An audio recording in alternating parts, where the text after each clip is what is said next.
Qərb və Rusiya arasında mövcud geosiyasi parçalanmada Ermənistan Moskvanın Ukrayna münaqişəsindən, Tehranın isə ABŞ və İsraillə müharibəsindən çıxardığı dərslər altında bastırılmaq riski daşıyır.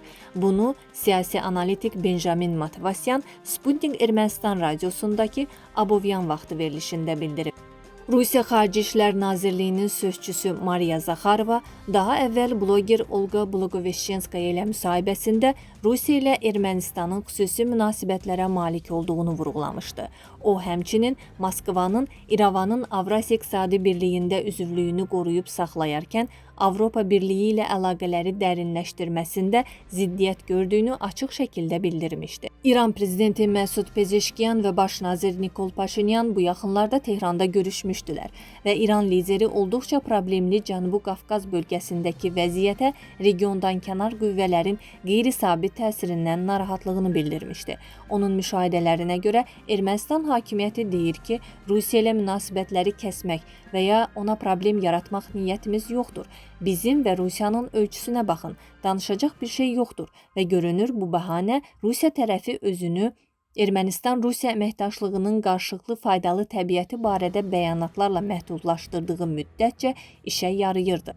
İqtisadi əməkdaşlığın İrəvan-Moskva qarşılıqlı əlaqəsinin təməl daşı olduğu yanaşmasına uyğun olaraq Rusiya rəsmiləri yüksək ticarət dövriyyəsindən və Ermənistanın təkrar ticarət mərkəzinə çevrilməsindən danışırdılar.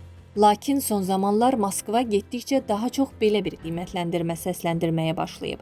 Bu baş verə bilməz. Ermənistan iqtisadiyyatını öz hesabımıza maliyyələşdirəcəyimizə və Ermənistanın bizə qarşı müharibə aparan düşərgəyə qoşulmayacağına dair zəmanət haradadır? Məlum olur ki, Rusiya ona qarşı mübarizə aparacaq bir ölkəni maliyyələşdirir. Rusiyanın Ermənistanla bağlı mövqeyini aydınlaşdırmaq kontekstində politoloq Rusiya Xarici İşlər Nazirinin müavini Mixail Galuzinin tripə verdiyi qiymətləndirmələrə diqqət çəkib.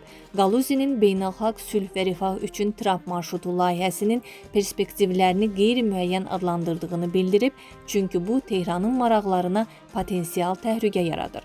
Nazir müavinin vurğulayıb ki, Tehran bu cür infrastruktur marşrutları vasitəsilə Amerikanın iştirakının artmasından məmnun qalmayacaq.